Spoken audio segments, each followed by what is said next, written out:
প্রিয় দর্শক, আসসালামু আলাইকুম। দর্শক, আপনাদেরকে প্রীতি ও শুভেচ্ছা জানাচ্ছি নতুন আরেকটি প্রতিবেদনে। দর্শক, দেখতেই পাচ্ছেন যে গ্রামের পরিবেশ দেখলেই কিন্তু মনটা অনেকটা শান্ত হয়ে যায়। আর সামনে ২০২৩ কুরবানি। ২০২৩ কুরবানি উপলক্ষে অনেক ক্রেতারা রয়েছেন বা আমাদেরকে বলেন যে গ্রামের কৃষকরা কি ধরনের গরু প্রস্তুত করছেন কুরবানি উপলক্ষে, সেই সব গরুর প্রতিবেদন তৈরি করতে। তা আমরা কিন্তু আপনাদের সুবিধার্থে বা আপনাদের অনুরোধেই গ্রামের বিভিন্ন জায়গায় ছুটে বেড়াই। তো দেখতে পাচ্ছি গ্রামের কৃষকরা খুব একটা বেশি গরু লালন পালন করেন না। খুব বড় খামার না ঢাকার মতো। ছোট্ট পরিসরে বাড়ির মধ্যেই আ বলা চলে যে থাকার ঘরের পাশেই বা ঘরের মধ্যেই ৪টি-৫টি করে গরু লালন পালন করেন। তো দেখতে পাচ্ছেন খুবই সুন্দর কয়েকটি গরু আমরা দেখতে পাচ্ছি। আমরা এই গরু কয়টি সম্পর্কে জানবো যে কি খাবার-দাবার দেন এবং আসন্ন কুরবানি উপলক্ষে কেমন দাম আশা করতেছেন আমরা জানার চেষ্টা করব। চলুন কথা বলি। আসসালামু আলাইকুম। ওয়ালাইকুম সালাম। কেমন আছেন? ভালো আছি স্যার। কি নাম আপনার? আমার নাম আব্দুল খালেক। খালেক। আচ্ছা, আমরা দেখি ৪টি গরু আপনি প্রস্তুত করছেন। জি। এই গরু ৪টি কতদিন হলো লালন পালন করতেছেন? গরু ৪টি ১.৫ মাস হইল। ১.৫ মাস? বেশি দিন হলো কেনেন নাই? না, আগে কিনতে পারিনি। ঘাসের অভাব। ঘাসের অভাব? জি। এইজন্য আগে কেনেন নাই? না। আচ্ছা, আচ্ছা। এই ১.৫ মাসে লালন পালন করে কয় টাকা লাভ করবেন এখান থেকে? লাভ করবো স্যার, ভাগ্য যা আছে না, ফার্মের গরু সুই দেওয়া গরু এগুলো আমার ঘরে ড্যাম খাওয়াইলা। আচ্ছা। সুই দেওয়া গরুগুলো আপনাদের ক্ষতি করে আরকি, জি। ক্ষতিগ্রস্ত করে ফেলায়। আচ্ছা। তা আপনারা তো মাশাআল্লাহ সুই দেন না। না, সেক্ষেত্রে আমরা তো সুই ক্ষতি হওয়ার গরু কথাও কিচ্ছু না। খাওয়াই না। আমরা চারি ভুসি আর কাঁচা ঘাস।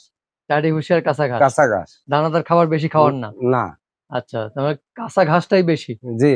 তাহলে তো এই যে মোটা তাজা হইছে, শরীরে যে মাংস রয়েছে একদম সলিড। সলিড। এর এর মধ্যে মধ্যে কোনো ভেজাল নাই। কোনো ভেজাল নাই এবং না। কোনো রোগ বালাইও নাই না, গরুগুলোর। কিচ্ছু নাই। আচ্ছা। এই যে ৪ টা গরু কই থেকে কিনছেন? ৪ টা গরু কিনছিলাম আপনার এই যে আমার কাছে ব্যাপারী আপনার ওই দেওয়া অর্ডার তা না ওইখান থেকে। আচ্ছা, ব্যাপারীর কাছ থেকে। আচ্ছা, আচ্ছা। ব্যাপারীর নাম কি? লাকুত ব্যাপারী। লিয়াকত ভাই। আচ্ছা, লিয়াকত ব্যাপারীর কাছ থেকে কিনছেন। আচ্ছা। এই যে অ্যা প্রতি বছরই কি ঈদ উপলক্ষে লালন পালন করেন? আমরা স্যার ঈদ উপলক্ষে করি অখণ্ড গৃহস্থী করলে সব আল দিয়া হাল চাষ করে মেশিন দিয়া। তো গরুর দ্বারা হাল চাষ নাই। তো এই যেমন গরু এই যে কুরবানির আগে ২-৪ মাস ৫ মাস ৬ মাস আগে কিনে এই ৪টা ৫টা ৬টা এরকম করে পালি আর কি। আচ্ছা, ভাই করেই বলেন, স্যার না আমি। সমস্যা নাই। স্যার শুনতে ভালো লাগে না। তাও স্যার শুনলে মনে হয় যে অনেক বড় মানুষ হয়ে গেছে। অনেক বড় লোক। আসলে অনেক বড় না। আপনাদের আচ্ছা, আল্লাহকে বড় লোক করতে সময় লাগেনি, আল্লাহ দিলে। আচ্ছা, আমরা ওই পাশ থেকে গরুগুলো দেখি। কারণ দর্শকরা গরুই দেখতে চায় আসলে। এই যে প্রতি বছর ঈদ উপলক্ষে লালন পালন করেন, তাই তো? জি। আচ্ছা। তা আরো আগে কেনেন? আরো আগে এইবার কিনি। একটু দেরি হয়েছে। এবার খরা বছর তো ঘাসটা ঘুরে আছে গা। আচ্ছা, আচ্ছা। এবার ঘাস ঘুরে গেছে। অসা আঙ্গুরে টাইট মারছে, অসা পানি উঠে না। ও আচ্ছা। তো গরুগুলোকে অনেক যত্ন করেন, তাই না? যত্ন তো আমরা করি, কিন্তু আমরা অন্য কিছু খাওয়াই না, ঘাসে ছাড়ি বসে এই আমাকে খাওয়ার যত্ন করা। আচ্ছা, আমরা যে আমরা ডেলি সাঁতরাই। ডেইলি সাঁতরান? জি। আচ্ছা, কয়বার সাঁতরান? এই যে গরম ঢাকাছে মতন ২-৩ বার করে সাঁতরাইছি। ২ বার ৩ বার। আমরা যে গরুটা দেখতেছি কালো, বেশ সুন্দর। এটা কয় দাঁত? এটা দাঁতে ২টা। ২ টা। কতটুকু ওজন হতে পারে এখন? এখন আপনার পুরা গরু মাপ লইব ৭ মণ। ৭ মণ। আরো তো বাড়বে ঈদ আস্তে আরো আস্তে। বাড়বো। ঈদের এখনো প্রায় ২৫-৩৬ দিন বাকি জি। আছে। আচ্ছা, তো এটা কেমন দাম আশা করতেছেন ঈদে?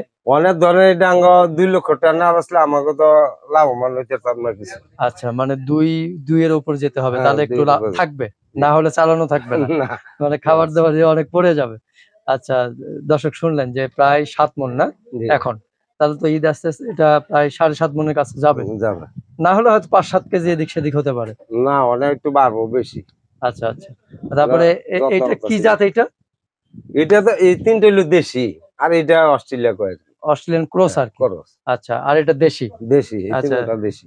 এই কালারের গরুগুলো কিন্তু মানুষের খুব পছন্দ। পছন্দ। আচ্ছা, এইটা এটি দাম দই কিনছি। হ্যাঁ? এটি দাম দাও কিনছি আমরা। দাম দিয়েও কিনছেন? লাল দেখে। লাল দেখে। লাল কালারের গরুর দাম বেশি না? দাম বেশি। এটা কয় দাঁত হয়েছে? এটি সবারই ২ দাঁত করে। সবগুলো ২ দাঁত। এটা কতটুকু ওজন হতে পারে? এটা ধরেন এটা হচ্ছে এটা ৬ মণ হইব। ৬ মণ। তাহলে ৬.৫ মণের কাছাকাছি যাবে এটা। তাহলে এইটা কেমন দাম আশা করতেছেন আপনি? এটা তো ধরেন ১,৮০,৮০ বেচতে না একটু আইতো। আচ্ছা, ১,৮০,০০০ বেচতে পারলে থাকবে কিছু। না হলে থাকবে না। না, আচ্ছা। কাটনি বেচতা।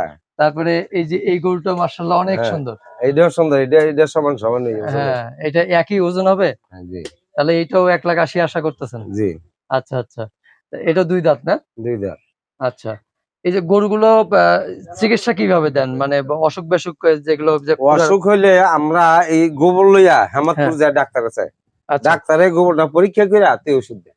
ও ডাক্তাররা পরীক্ষা করে হ্যাঁ তারপরে ঔষধ দেয়। হ্যাঁ আচ্ছা, মানুষের মতোই হয়ে গেল। হ্যাঁ যে হ্যাঁ। পরীক্ষা-নিরীক্ষা আগে তারপরে চিকিৎসা। জি। আচ্ছা, তারপরে এই যে এইটা কয় দাঁত হইছে? এটা 2 দাঁতই। এটাও ২ দাঁত। হুম। আচ্ছা, এটা কতটুকু ওজন হতে পারে? এটা হইব ধরেন 5 মণ। ৫ মণ।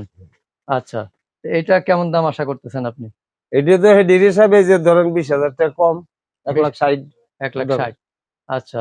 দাম তো মাশাআল্লাহ খুব একটা বেশি বলেন নাই। না বেশি বলি নাই। অনেকটা মাংসের দামে হ্যাঁ। হয়ে গেল। আর এখন মাংসই তো 750-800 টাকা কেজি। 800 টাকা কেজি। আচ্ছা, তারপরে এই যে কত বছর হলো গরু লালন পালন করতেছেন টোটাল? আমি বা এই গরুটির কথা না, আগের আগের কথা থেকে? আগের কথা। হ্যাঁ। আগে আমাকেও কিছুই ছিল না, আমি 3-4 জন ফলাফাইন ফালতাম, মাছ মুখ ধরে বসছি বাড়িতে। হ্যাঁ, হ্যাঁ। তা আপনার 2টা গরু আনছিলাম আমি 14,000 টাকা, 2টা ছোট্ট বাছুর। সেই হ্যাঁ। বাছুরটি কুরবানির সময় বেচলাম 50,000 টাকা। হ্যাঁ। এখান থেকে আমার আস্তে আস্তে আর কি আচ্ছা। উপরের দিকে, বৃদ্ধির দিকে। তার মানে গরুর থেকেই গরুর থেকে। স্বাবলম্বী হওয়া। জি। গরুর থেকে ঘুরে দাঁড়ানো। গরুর থেকে। আচ্ছা, তাহলে তো মাশাআল্লাহ গরু লালন পালন করলে লস নাই। যারা না, লসের কথা বলে লস তারা নাই। তো মিথ্যা কথা বলে নাকি? না, গরু ধরেন আমরা 6 মাস আগে গরুটা কিনতে পারলে যদি বাজার দম হয় তবু লাভ আছে। কেউ কেউ তো বাড়ে 1.5 মণ আনলাম 4 মণ এই গা। আচ্ছা, তার মানে গরুতে লস নাই না। মোট কথা। আচ্ছা, তারপরে এই যে এমনি কোনো দুর্ঘটনা ঘটে যে রোগ বালাই বা অসুখ-বিসুখ এরকম হয় কখনো কোনো বিপদে আমরা পড়ছেন কিনা? আপনার ওই যে মরণ চাচা কিয়া ওই ডাক্তার আসে, আপনার বাইরে যে সুই দিয়ে রাখি, আচ্ছা, যার গরু কারণে যে অসুখ। না জোয়ার আটকা ফুরে কত গরু মরে জায়গা, এটা লাগি আমরা বাইরে যে সুই দিয়ে রাখি, আচ্ছা, যার কারণে সুস্থ থাকে সুস্থ সবসময়। থাকা। আচ্ছা। আর এমনি তো এই গরুগুলো এই যে নিয়ে আসার পর থেকে এখানেই থাকে না? জি আর নই থাকে। এখানেই থাকে? হ্যাঁ, চোর বাতাস চোর-টোরের ভয় নাই তো? চোর আজ আমরা এখানে থাকি স্যার, আচ্ছা, চোর দই তো বেশি, আমরা থাকি এখানে। এখানেই থাকেন? জি। মানে গরুর সাথেই বসবাস সোজা হ্যাঁ, কথা। গরুর সাথেই তাই। কেন আচ্ছা, এতটার মাল স্যার ঘরে গিয়া ঘুমাই থাকলে তো না নিবো গা। সব নিয়ে যাইবো গা। জি আচ্ছা, তা আপনার এই গ্রামে যদি আসে মানুষ জি। কিভাবে আসবে? ক্রেতারা কিভাবে আসবে? ইতারা ইতারা ওই যে গেলাম আশায় জিগা কার গরু আছে, অমুকের গরু আছে, অমুকের গরু ঠিকানাটা, আছে। আসার ঠিকানাটা একটু বলেন। উত্তর বাহিরচর। উত্তর বাহিরচর। জি। উত্তর বাহিরচর এসে কি বলবে? উত্তর বাহিরচর যে খালাকের বাদ কার বাদ গরু আছে, তো কইবো যে খালাকের বাদ আছে সুন্দর দেশি গরু সেটা আইবো। আচ্ছা, এখন কেউ নিয়ে রাখতে পারবে ঈদ পর্যন্ত? জি না, এখন যদি কিনে থিয়া যা আমাকে এই কি বেচা গরুটা ফালতে ভাল লাগে না। জি না। পালতে ভালো লাগে না? না, কিন্তু শহরের মানুষ কিনে তো এখনই নিয়ে যেতে শহরে পারবে মানে না। 1 সপ্তাহ আগে আইবো বা 10 দিন আগে আইবো। 10 দিন আগে আইবো। জি। কিন্তু অনেকে চিন্তা করে যে এখন কিনতে গেলে দাম একটু কম পাবো। কম না, আমি তো কমে বেচতাম না। হ্যাঁ, আচ্ছা। আর 10 দিন আগে বেচলে তো তখন বেশি পড়বে। 10 দিন আগে কিনলে বেশি হলে 10 দিনে যা খরচটা দিতে হইব। আচ্ছা, খরচ দিতে হবে। হ্যাঁ, তাহলে লালন তাহলে পালন। রাখবো না রাখবো না। আচ্ছা, একদম সোজা সাপটা কথা। 70 টাকা যে ছাড়ি একটা গরুর দিন কত টাকা হন লাগে এটা কাটা দিব। আচ্ছা, তো ফোন নাম্বার কি জানা আছে আপনার, মুখস্থ আছে? আমার ডা হ্যাঁ, হ্যাঁ। জি আছে। একটু ফোন নাম্বারটা বলবেন। 018 5588 0118। আরেকবার বলেন আস্তে। 018 5588 0118। ফোন সবসময় খোলা থাকে? জি খোলা থাকে। আচ্ছা, তো ঠিক আছে, ভালো থাকবেন। আপনার সাথে কথা বলে খুবই ভালো লাগলো। ভালো থাকবেন। আসসালামু আলাইকুম। ওয়ালাইকুম সালাম।